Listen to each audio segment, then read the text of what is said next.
Rational numbers. Question number 1. What is a rational number? Rational number छाखे चइबो आहे? हिन complete lecture में 50 सुवाल सॉल्व कंदासीं जेके तव्हांजे पास्ट पेपर या तव्हांजे पेपर में एग्ज़ाम में अगर रेशनल नंबर जो सुवाल आयो त हिननि 50 सुवालनि मां ईंदो कोई भी सुवाल तव्हांजो हिन 50 सुवाल जे आउट न ईंदो। ही चैप्टर नंबर 2 आहे क्लास 7 जी मैथमेटिक्स जो। A number is the form p upon q where p and q are integers and q does not equal to 0. Simple उहे अंग जेके p upon q फॉर्म में लिखी सघूं ऐं q कॾहिं बि 0 न हूंदो। p upon q तव्हांखे अॻिते मां सम्झायां थो त कीअं लिखिबो। सुवाल नंबर ॿियो आहे तव्हांजे MCQ टेस्टनि में हीअं सुवाल ईंदा। Is 5 a rational number? छा 5 जेको आहे रेशनल नंबर आहे? हाणे तव्हां इहो आहे yes because 5 is equal to 5 अपान 1 5 अपान 1 लिखी सघूं था। p आहे हिते 5 q आहे असांजो 1 त असांजो हर इंटीजर नंबर छा आहे रेशनल नंबर असां हुनखे 5 अपान 1 लिखी सघूं था। हर इंटीजर नंबर असांजो रेशनल नंबर आहे। सुवाल नंबर 3 आहे ही उहे सुवाल आहिनि जेके तव्हांखे पास्ट पेपरनि में अची चुका आहिनि ऐं तव्हांजे टेस्टनि में सुवाल आयो त हिन तरीक़े सां ईंदो। Is 0 a rational number? छा 0 रेशनल नंबर आहे? येस 0 इज़ इक्वल टू 0 अपान 1। 0 खे असां 0 अपान 1 भी लिखी सघूं था। इन जे करे इहो रेशनल नंबर आहे। कमेंट में ॿुधाइजो त 0 नेचुरल नंबर आहे या होल नंबर आहे। 0 इज़ इक्वल टू 0 अपान 1 असां लिखी सघूं था। सुवाल number 4 is √2 a rational number? हाणे तव्हांखे इहो ॾिसणो आहे त छा √2 जेको अंडर रूट आहे इहो तव्हां ख़ाली थी सघे थो अंडर रूट मां निकिरी सघे थो त उहो आहे no it is a irrational number. हाणे प्राइम नंबर कोई भी अगर अंडर रूट में हूंदो त उनखे असां चवंदासीं इरेशनल नंबर। प्राइम नंबर उनखे चइबो आहे जंहिंजो फैक्टर 1 हुजे ऐं उहो पाण हुजे ॿियो को उनजो कोई फैक्टर ई न हुजे को वंडींदड़ ई न हुजे उनखे चइबो आहे प्राइम नंबर। सुवाल number 5 is -3 upon 7 is a rational number? -3 अपान 7 छा आहे? इहो आहे असांजो येस -3 अपान 7 मतिलबु p आहे -3 q आहे 7 q असांजो 0 त हिते आहे कान त इहो असांजो रेशनल नंबर ई काउंट थींदो भले 3 अपान 7 हुजे या -3 अपान 7 हुजे त इनखे असां रेशनल नंबर ई कंसीडर कंदासीं। सुवाल number 6 can the denominator of a rational number be 0? छा कंहिं बि रेशनल नंबर जो जेको डिनोमिनेटर आहे हेठियों अंग आहे उहो 0 थी सघे थो? नो नेवर। कॾहिं बि डिनोमिनेटर रेशनल नंबर जो 0 न थींदो। अगरि कंहिंखे बि 0 सां वंड कंदासीं त उहो इंफिनिटी ॾे हलियो वेंदो। मतलब 6 अपान 0 will be is equal to infinity. कोई भी अंग 0 सां वंड न थींदो।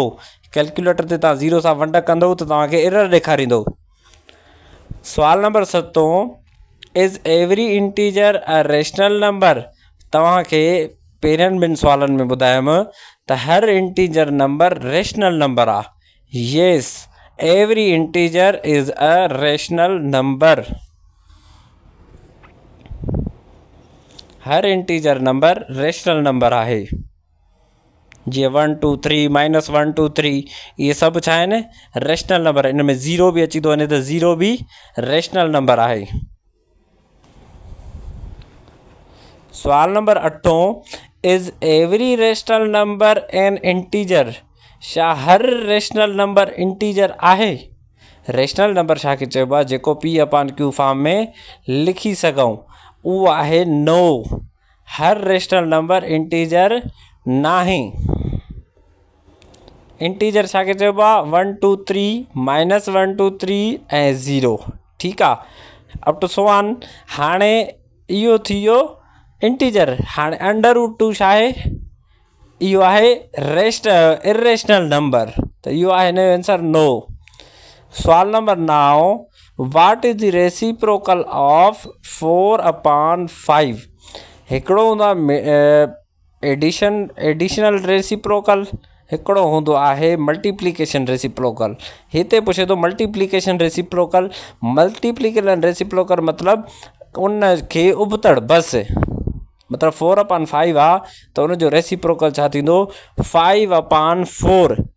इहो जॾहिं पाण में ज़रब कंदव त तव्हांजो जवाबु ईंदो 1। रेसिप्रोकल चइबो आहे उहो जेको उन सां ज़रब कयो या जोड़ कयो त तव्हांजो आइडेंटिटी जे तरफ़ वञे। सवाल number 10, what is the reciprocal of 0? 0 जो रेसिप्रोकल छा आहे?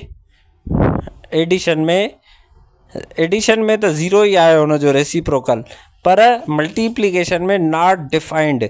0 डिवाइड बाय 0 जॾहिं तव्हां कैलकुलेटर ते ईंदव त तव्हांखे एरर ॾेखारींदो जेको नॉट डिफाइंड हूंदो। बाक़ी अगरि एडिशनल रेसिप्रोकल पुछे 0 जो त उहो आहे 0 ई।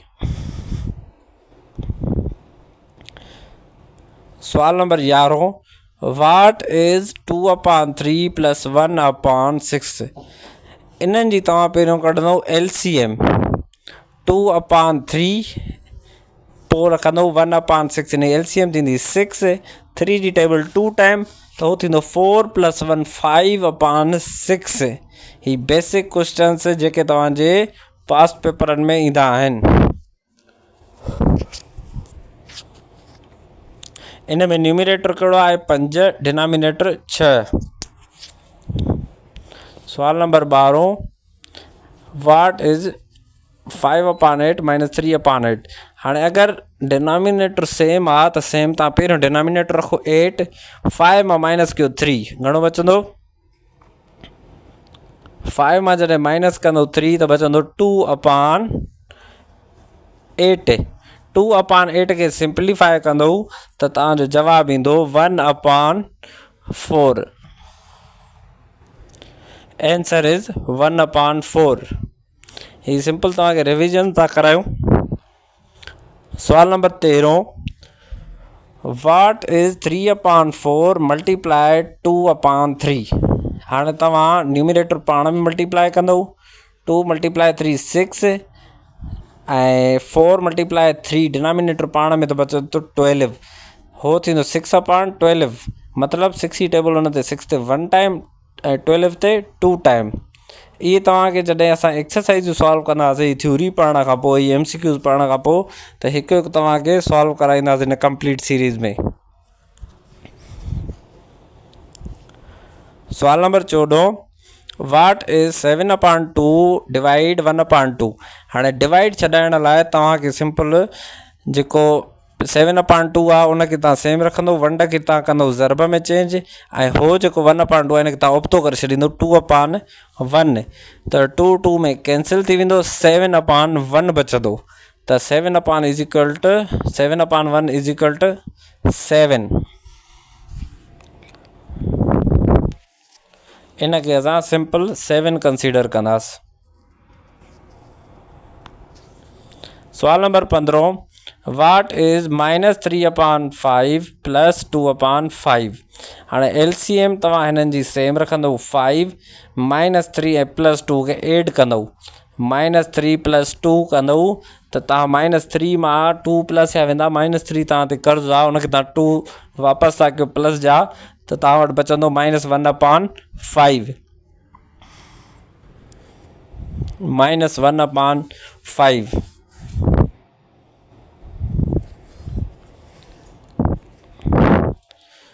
सवाल number 16, what is the sum of 0 and any rational number? हाणे तव्हांखे 4 ऑप्शन मिलंदा, जी 0 ऐं 0 खे कंहिं बि रेशनल नंबर सां एड कंदासीं त तव्हांजो जवाबु छा ईंदो? Rational number itself. कंहिं बि रेशनल नंबर खे 0 सां एड कंदव त तव्हांजो जवाबु जेको ईंदो उहो सेम हुनजो रेशनल नंबर ईंदो, जेको बि हूंदो। जीअं 1 बि आहे, 1 बि रेशनल नंबर आहे, 1 खे 0 सां एड कंदो त छा जवाबु ईंदो तव्हांजो? 1, द रेशनल नंबर इटसेल्फ। सवाल नंबर 17, वाट इज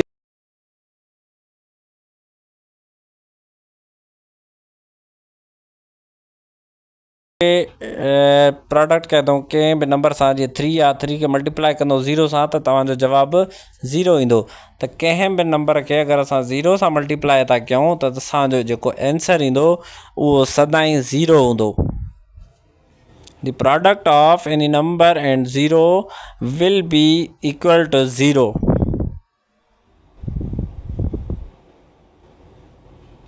सवाल number 18, what is 4 upon 5 minus 4 upon 5 multiply minus 3 upon 2? पहिरियों हिन में ॻाल्हि सम्झण जी आहे त हूअ बि माइनस आहे, हेॾां बि माइनस आहे, त इहो त पाण मल्टीप्लाई थी वेंदो, इहो त थी वेंदो प्लस 4 upon 5 मल्टीप्लाई 3 upon 2। हाणे तव्हां पाण में मल्टीप्लाई कंदो, 4 मल्टीप्लाई 3 थींदो 12, हो थींदो 5 मल्टीप्लाई 2 10। 12 upon 10 खे जॾहिं सिंप्लीफाई कंदो 2 सां डिवाइड कंदो त तव्हांजो आंसर ईंदो 6 upon 5। 12 upon 10 is equal to 6 upon 5। सवाल number 19, what is -7 upon 9 divide 1 upon 3। हाणे -7 upon 9 सेम रखंदो, डिवाइड खे मल्टीप्लाई में चेंज कंदो ऐं 1 upon 3 थी वेंदो 3 upon 1। 3 upon 1 जॾहिं ईंदो, जॾहिं तव्हां हिन सां मल्टीप्लाई कंदो त तव्हांजो आंसर ईंदो -7 upon 3।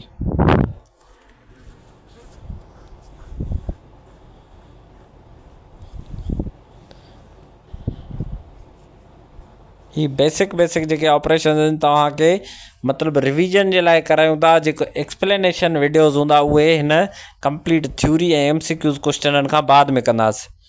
सवाल number 20, multiply -1 upon 2 multiply 3 upon 5। हाणे हिन पाण सां मल्टीप्लाई कंदो त -1 मल्टीप्लाई 3 त -3 upon 2 into 5 10 -3 upon 10। अगर सपोज कयो माइनस मथे हुजे ऐं माइनस डिनोमिनेटर में भी हुजे, जीअं -1 upon -2 हुजे त उहा माइनस माइनस में ख़त्म थी वेंदी। सवाल number 21, rational numbers are closed under addition. छा रेशनल नंबर क्लोज्ड हूंदा आहिनि एडिशन में? त उन में कोई भी एडिशन में कोई एरर न ईंदो आहे? यस, कोई भी उन्हनि में एरर न ईंदो आहे, उहे क्लोज्ड हूंदा आहिनि under addition. Rational numbers are closed under addition. ये तव्हां फेयर कापी पंहिंजी ठाहींदा हलो, ही तव्हांखे सॼी उमिरि तव्हांखे जेका भी टेस्ट ॾींदो तव्हांखे इहा कमु ईंदी। सवाल number 22, rational numbers are closed under subtraction. छा रेशनल नंबर क्लोज्ड हूंदा आहिनि सब्ट्रैक्शन में? त उनजो आंसर आहे yes, rational numbers are closed under subtraction. ही basic properties of rational numbers आहिनि।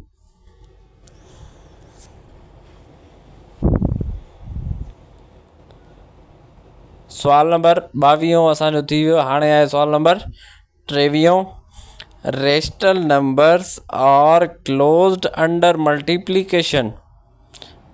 छा मल्टीप्लिकेशन में भी रेशनल नंबर क्लोज्ड हूंदा आहिनि? त उनजो आंसर आहे yes, rational numbers are closed under multiplication.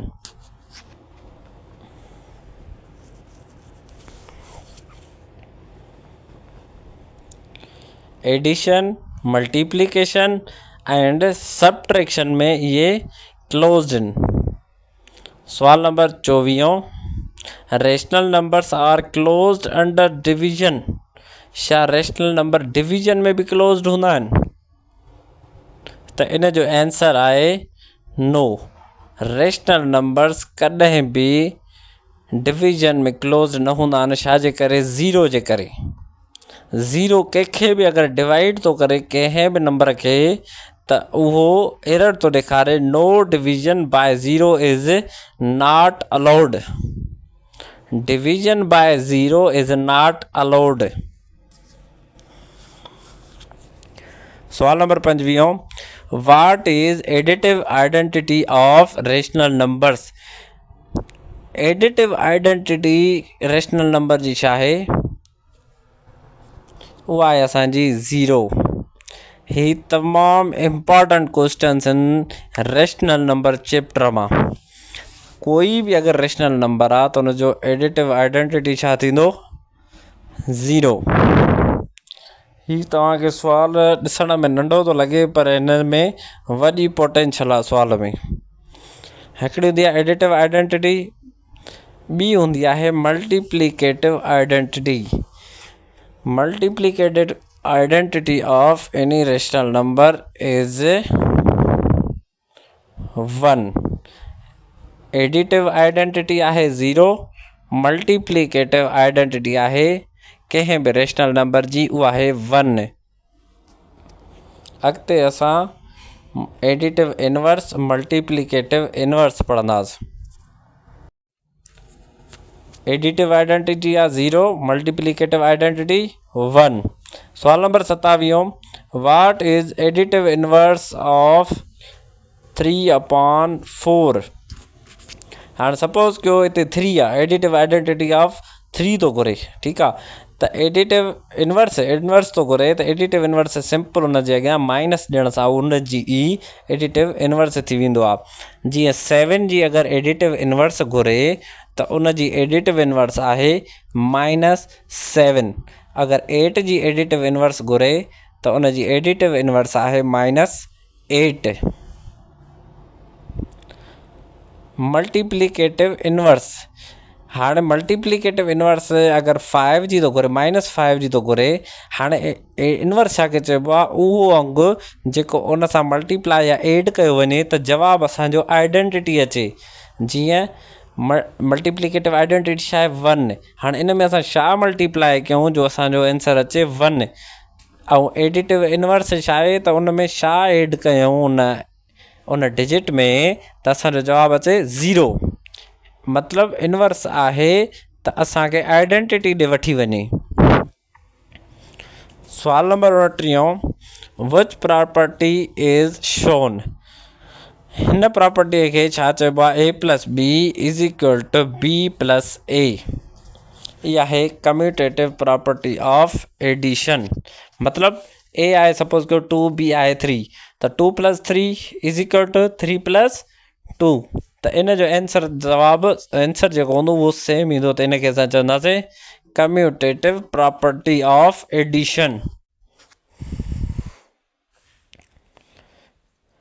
सवाल number 30, which property is shown, a × b + c = a × b + a × c। हिन प्रॉपर्टी खे छा चइबो आहे, डिस्ट्रीब्यूटिव प्रॉपर्टी। ही ॾिनल प्रॉपर्टी हूंदियूं आहिनि, सिर्फ़ु तव्हांखे यादि करणियूं पवंदियूं आहिनि। त हिन प्रॉपर्टी खे चइबो आहे डिस्ट्रीब्यूटिव प्रॉपर्टी। तव्हांखे सिंपल हिन जा नाला यादि करणा आहिनि।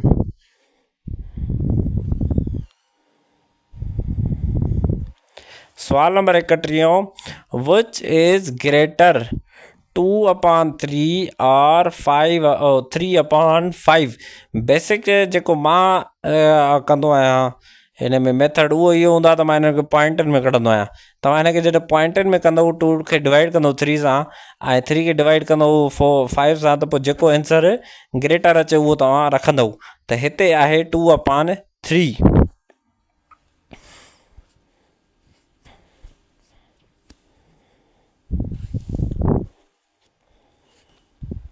सवाल number 32, arrange in ascending order.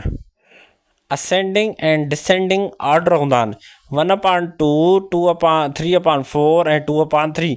Same again असां हिन खे पॉइंटनि में कढंदासीं, पोइ जेको बि अचे त असां हुनखे असेंडिंग में रखंदासीं। असेंडिंग मतिलबु वधंदड़, मतिलबु हेठां खां वैल्यू मथे वधे, उनखे चइबो आहे असेंडिंग।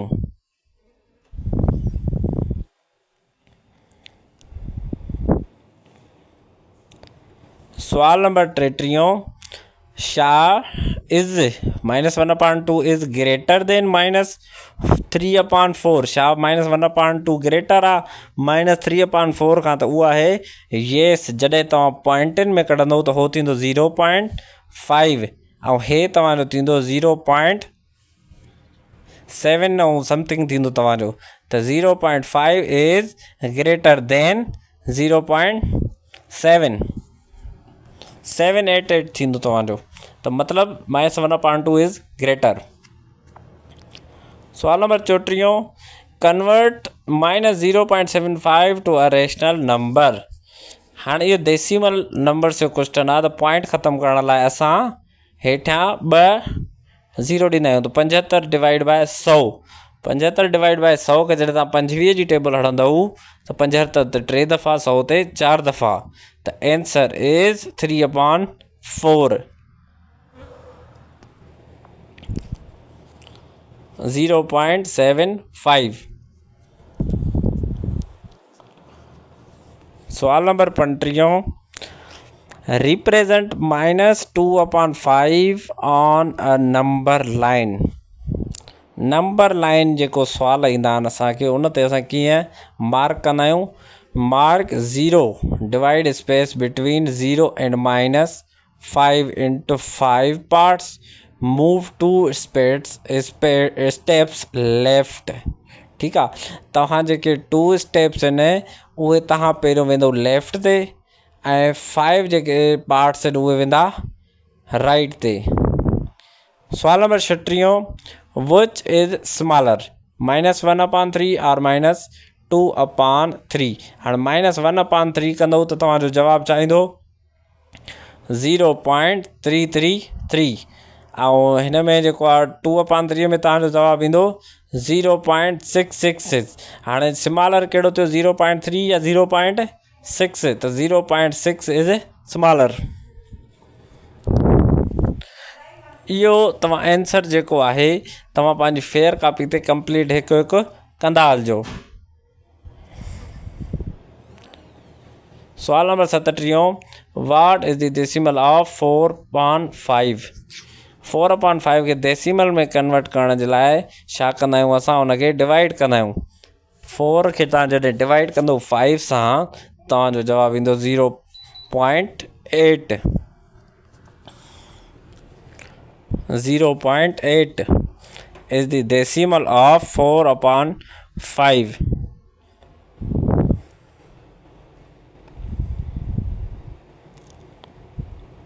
सवाल number 38 right 7 as a rational number with denominator 3। 7 खे रेशनल नंबर वांगुरु लिखो, डिनोमिनेटर उनखे ॾियो 3 जो। त तव्हांजो छा थींदो 21/3। हाणे 21/3 खे जॾहिं तव्हां सिंप्लीफाई कंदव त तव्हांजो जवाबु छा ईंदो 7। मतिलबु असांखे आंसर खपे 7 ऐं डिनोमिनेटर तव्हां रखो 3। हाणे तव्हां कहिड़ो अंग रखंदव उहो तव्हां रखंदव 21। सवाल number 39 what is standard form of -6/12। -6/12 जो स्टैंडर्ड फॉर्म कहिड़ो आहे -1/2। मतिलबु सिंपलेस्ट फॉर्म। मतिलबु काई बि अगरि मतिलबु टेबल वञे थी त तव्हां कोई बि खोड़ो वञे थो त उनखे तव्हां सिंप्लीफाई करे छॾींदव -1/2। सवाल नंबर 40 विच इज़ ग्रेटर -1 और -3/4। ही त थी वियो -1 ऐं जेको -3/4 थींदो उहो छाजे बराबरि हूंदो 0.7। त हिन ॿिन्ही मां -1 ऐं -0.7 में कहिड़ो ग्रेटर आहे उहो आहे -3/4 छो जो उहो 0 जे वेझो आहे। 0 जॾहिं नंबर लाइन तव्हां कढंदव त उहो 0 जे वेझो थींदो। सवाल number 41 a tank is full 2/3 full 1/4 of it is used. How much is left. -2/3 खे माइनस कंदो 1/4 मां त तव्हांजो जवाबु ईंदो 5/12। जेका टैंक आहे उहा 2/3 फुल आहे, ठीकु आहे, 2/3 हिसो भरियल आहे ऐं उन मां बि 1/4 असां यूज़ था कयूं त तव्हांजो आंसर छा ईंदो 5/12।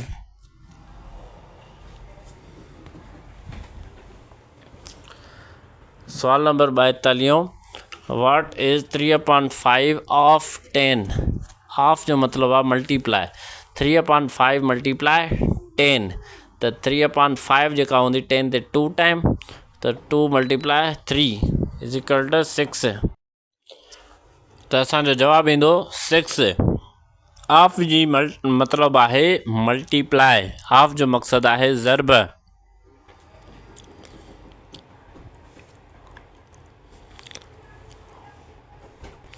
सवाल नंबर 43, इफ़ अ रोप हिकु रस्सी 12 मीटर आहे and U cut 3/4 of it, मतिलबु 12 मल्टीप्लाई मतिलबु 3/4 ऑफ 12, 3/4 ऑफ 12, 12 मल्टीप्लाई 3 / 4 त 12 ते चेंज टेबल 3 दफ़ा 3 × 9 मीटर।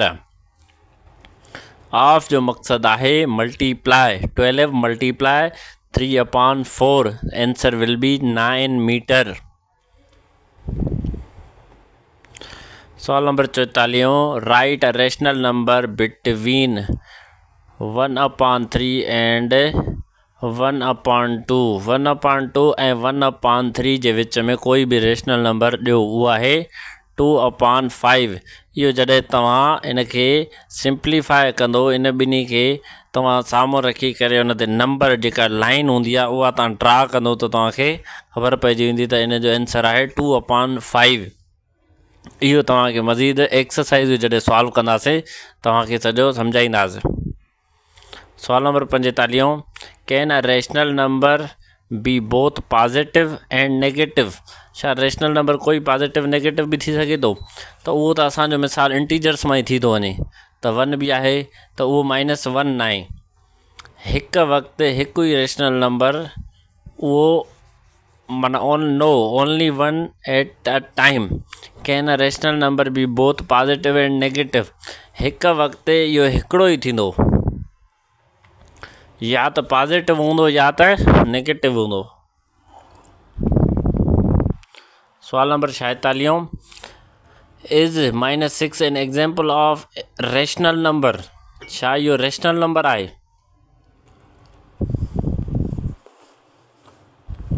आंसर आहे येस, छो त इहो इंटीजर नंबर आहे। कोई बि इंटीजर नंबर हूंदो त उहो असांजो पक्को रेशनल नंबर आहे।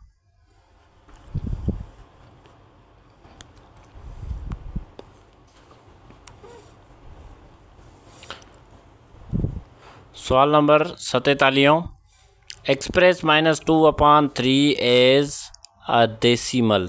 डेसिमल कीअं कंदो इनखे तव्हां? -2 खे तव्हां डिवाइड कंदो 3 सां, माइनस खे तव्हां इग्नोर कयो पहिरियों, 2/3 जॾहिं तव्हां कंदो त तव्हांजो जवाबु ईंदो 0.666, तव्हां हुनखे माइनस ॾेई छॾियो त इहो इनफाइनाइट नंबर आहे, इहो तव्हांजो ख़तमु न थींदो। तव्हां 3 डिजिट खणंदव त 0.666, उनखे तव्हां सेम वरी माइनस ॾेई छॾींदव त इहो तव्हांजो जवाबु थींदो डेसिमल में।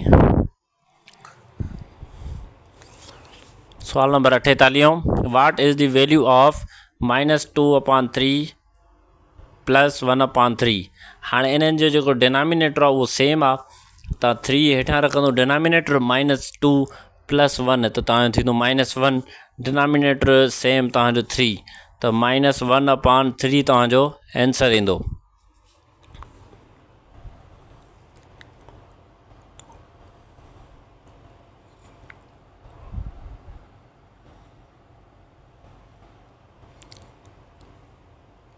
सवाल number 49, find the sum of 1/2 -2/3 and 1/6। इन्हनि जो तव्हां LCM कढंदो 6 जो जॾहिं 2 जो 3 टाइम त थींदो 3, 3 प्लस 2 जो टाइम 3 जो टाइम वेंदुसि 2 टाइम, उनखे 4 कंदो त 3 माइनस 4 इहो थी वेंदो -1, -1 प्लस 1 हीअ 6 वारी, त तव्हांजो जवाबु थींदो 0/6। 0/6 इज़ इक्वल टू 0। 0/0 कॾहिं बि न थींदो। सुवाल number 50, what is additive inverse of -7/9। हाणे -7/9 जो जेको एडिटिव इनवर्स थींदो उहो थींदो 7/9। कमेंट में तव्हां 5 दफ़ा एडिटिव इनवर्स ऐं मल्टीप्लिकेटिव इनवर्स ऐं एडिटिव आइडेंटिटी ऐं मल्टीप्लिकेटिव आइडेंटिटी तव्हां 10 दफ़ा कमेंट में लिखो। तव्हांखे इहा ज़रूरु यादि पवंदो, multiplicative identity and additive identity. Comment में तव्हां बार लिखो इन शइ खे, तव्हांखे इनशाला इहा ज़रूरु यादि थींदी। ही 2 क्वेश्चन तव्हांजी होमवर्क ॼाण। त -12 is a rational number and additive inverse of 12। ही तव्हां असांखे कमेंट में ॿुधाईंदो त इन ॿिन्ही जा आंसर छा आहिनि।